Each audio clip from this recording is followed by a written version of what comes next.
Hello everybody, in today's video I'm going to be showing you how you can harness the power of OpenAI's ChatGPT within your Flutter application.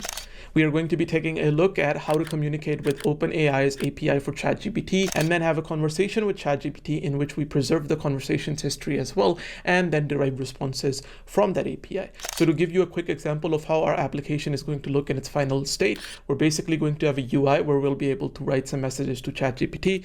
Let's just say, for example, I write to ChatGPT, who was the first president of the USA? And then if I send this as a question, then ChatGPT will let me know what the answer of this was. So with this said, let's get into the video and let's get going. So the first thing that you can do is make sure that you and I are at the same starting position. For that, just initialize an empty Flutter project. And after that, we're going to be installing two dependencies into our application. The first is going to be a UI kit that is going to allow us to create a chat-like UI within our application. And that is going to be called -chat2. And let me show you how -chat2 is available on pub.dev. Just as a quick note, if you're interested in the source code for this project or any of the resources that I use in this project, a link to them will be down in the description below, as well as the first linked comment. So take a look at them if you're interested. -chat is basically going to allow us to create a UI whereby we'll have a chat UI that we can interact with and send messages from. And the next package that we're going to be importing is going to be the ChatGPT SDK, which is an unofficial community maintained API wrapper for OpenAI's APIs that's written in Dart. So we're basically going to be using these two within our application. So I'll copy this dependency as well, come back and add these two in.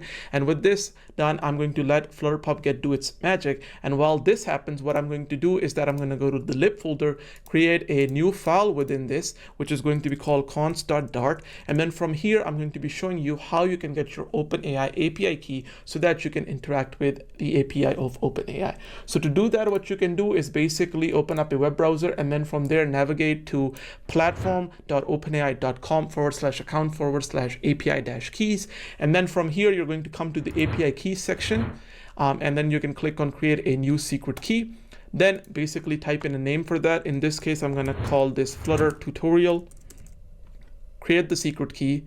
Then once it's created for you, it's basically going to give it to you. So copy it, do done, and then you can just close down the browser, come back to const, and then here you're basically going to be creating a variable that is going to store a reference to this. So I'm going to say const OpenAI_API_key is equals to, and then a string where I'll paste it and do command save. With this done, we can come back to the main.dart file, and I'm just going to be cleaning it up quickly. And removing most of the boilerplate code. So I'll remove the my homepage class as well as the state class corresponding to that. In my lib folder, I'll create a new folder. I'm going to call this pages. And then within this, I'm going to create a new file, which I'm going to call chat_page.dart. With this done, I'm going to create a stateful widget within this, and I'm going to call it chat page. Then for the build method, I will return a scaffold like so. And after this, I will come back to main.dart. And for the home property, I'll change that to be our chat page now. With this done, I'm going to start debugging my application, make sure that everything is working. Welcome back, everybody. So I got an error while I was building the application for Android, and it says that the app needs multi-deck support. So the easiest way you could fix this, even though this might not be the most recommended way of going about it, would be to come to app and then from there build.gradle and then go to the section where it says minimum SDK version, set that to 21. And after that, rerun your application or start debugging it again. And hopefully this time that multi-deck error should be gone. Welcome back, everybody. So now that the application is running, we can actually get going with how we're going to work with using ChatGPT within our Flutter application. So the first thing that I'm going to do is basically set up the UI a little bit. So for that, what I'll do is that for the scaffold, I'm going to create the app bar. And then for the app bar, I'm just basically going to be copying this code in because it's very simple. It's just an app bar object with some specific color and styling applied to it. And then after this, the next thing that I'm going to be doing is that I'm going to be creating the body attribute for my scaffold. And I'm going to set this to be an instance of the -chat object. So the -chat object requires us to pass it a bunch of different arguments. The first is the current user. So whoever the actual user is that we are, that's logged into the device, the function that's going to be called whenever we send a message, and then the actual list of messages that are within the chat. So let's tackle these each one at a time. So to create the current user, it's going to be very simple. All I'm going to do is go to my chat page state class at the top. I'm going to create a variable called final, and I'm going to say that it's going to be of type chat user. I'm going to say that it's going to be current user, and then I'm going to be setting this to chat user like so. Here we have to give it an ID. I'm going to give it 1, and then after that I'll also give it a first name, which is going to be Hussein, and then a last name, which will be Mustafa like so. And then with this done, I'm going to do command save. Then what I'll do is that I'm basically going to be copying this code, pasting it again, and this time I'm going to say that this is going to be the GPT chat user. So GPT chat user. And for this, I'll change the ID to 2. And here I'm going to say the name for this is going to be ChatGPT like so. Once this is done, I'll take the current user variable and I'll set that to be the current user for -chat. Once this is done, I'm also going to define the onSend function and what's going to happen on send. So on send, what's basically going to happen is that we'll get a chat message that's going to be passed to us. And then what I'm going to do is that I'm going to call a function that I'm going to define within this class, which I'm going to call future void get chat response like so. And within this, I'm going to say that we're going to get a chat message like so. And I will mark this function as asynchronous. Then within the onSend function's callback, I'm going to say that here I'm going to call get chat response and then pass the message to it like so. With this done, the last thing that we have to do is define a list of messages that are basically going to be displayed. So for that, what I'll do is that, again, I'll go to the top of my class, and here I'm going to say that I'm going to create a list of chat message, and I'm going to say it's going to be called underscore messages, and I'm going to set that to be a empty list of chat message like so. And square brackets actually. Do command save. Then I'll just copy this and then I'm going to paste this in messages like so. With this done, I'm going to reload my application, make sure that everything works, we do not get any errors. And now you can see that we have write a message that's appearing at the bottom of my screen. If I click on it, it's going to open up the keyboard. We can write any messages here. And then our get chat response is going to be called, which if I do a print I believe it's text, you are going to see that it's going to give me an output when I say this is a message and I send it. You're going to see that we get a output on our debug console. This is a message, and if we added this actual chat message to our messages list, then it would have displayed on screen as well. So let's tackle that thing first, is how we can display the messages that we are sending on screen. So what I'm going to do in get chat response is that I'm going to call set state, and within this I'm going to say that I'm going to do messages.insert, and I'm going to say that at the 0th index, every time we get a new message, I'm going to add it to the first element of our list, because that's how actual -chat shows our messages, and then the actual element is just going to be our message like so, and do command save.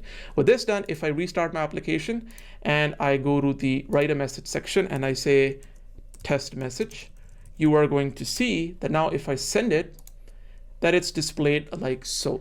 So the next thing that I'm going to be doing is that I'm just going to be quickly changing some of the options for -chat so that the styling actually matches with what I showed you.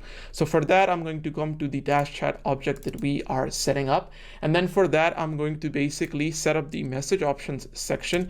And I'm going to say that this time our message options is just going to be a new instance of message options.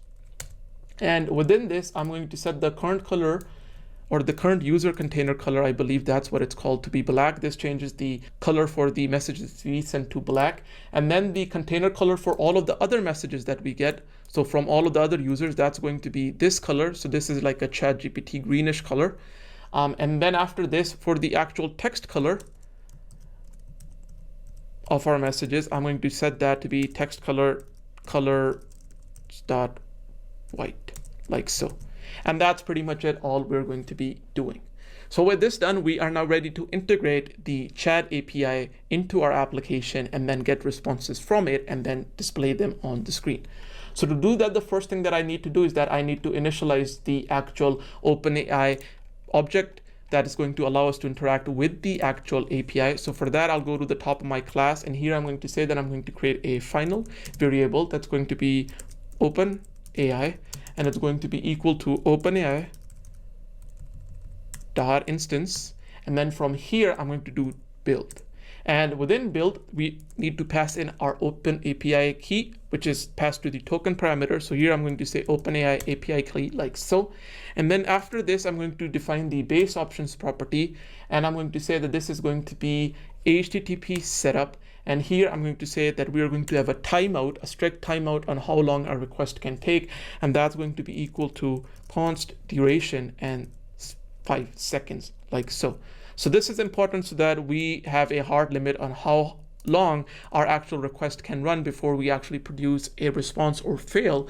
And this will basically allow us to avoid incurring a lot of costs in the case that our request is taking too long. And then I'll set the enable log property to true for now so that we can see an output from this actual plugin for what's going on. Once this is done, the next thing that we have to do is basically take this and then send messages to a specific endpoint. So for all of the functionality that this actual package has, you can again take a look at the actual pubdev page for the ChatGPT SDK package. This actual package can do a lot more than just do chat. You can also complete text. You can generate images with prompt. I think you can also translate languages from one thing to another. The specific example that we're going to be taking a look at is how to complete a chat using the ChatGPT 3.5 model. You can change that to GPT-4 model as well, whatever you fancy, and how it basically works.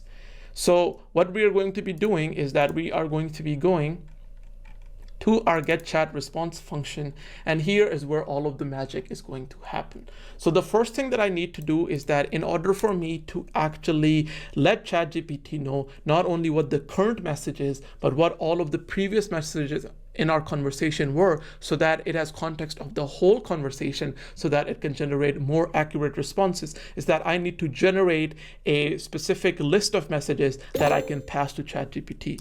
So to do that, what I'm going to do is that I'm going to say that I'm going to create a list of messages, and this is going to be underscore messages history.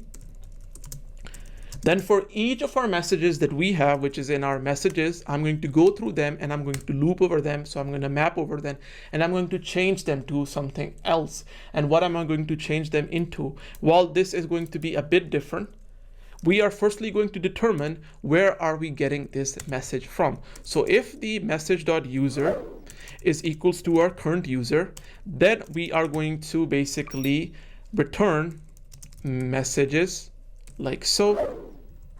And here we're going to say that this message came from role.user, and the message is actually, or the content for this message is m.text like so. And in the case, so let me do else if m.user is equals to underscore chat GPT user or GPT chat user, then I'm going to return the same thing, but I'm going to say that this time the role is assistant and the content is the same. And then after this, that's pretty much all we have to do. And at the end, I'm going to add a toList to this. I just realized that I need to remove this else block here. We don't need this, and then this should pretty much fix the error for us.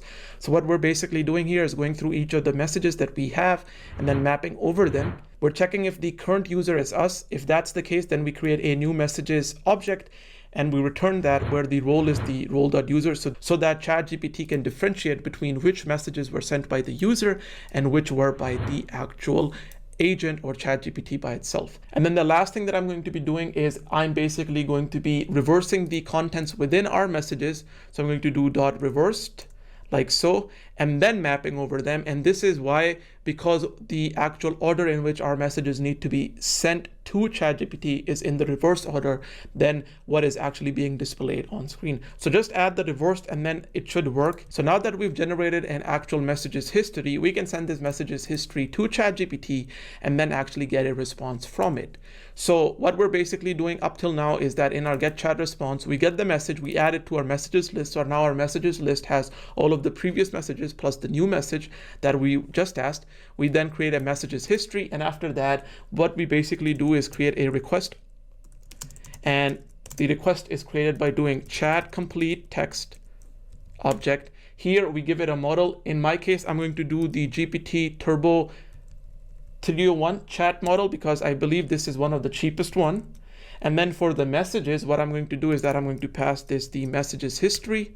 And then the last thing that I'm going to do is that I'm going to set the max tokens to be 200. This is so that we can actually limit how long of a response we get from ChatGPT to a maximum of 200 tokens. It's just a cost saving measure, but if you wanted to increase the amount of text that ChatGPT produces for a certain prompt, you can actually change the max token property here. Then after this is done, what I'm going to do is that I'm going to create another variable. I'm going to call this response, and here I'm going to do await underscore OpenAI dot on chat completion, like so. I'm going to say that we are going to pass it our request, like so, and that's pretty much it. Then whatever is the output from our request, we're going to save that within response.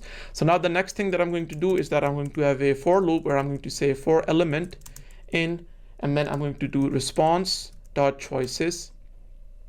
Then I'm going to do if our element dot, and from here I'm going to check if we actually have a message.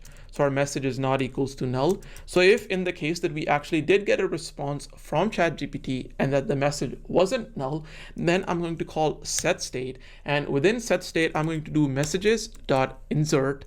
I'm going to again insert the message that we get from ChatGPT at the start of our messages list, so the 0th index, and this time I'm going to create a new instance of our chat message.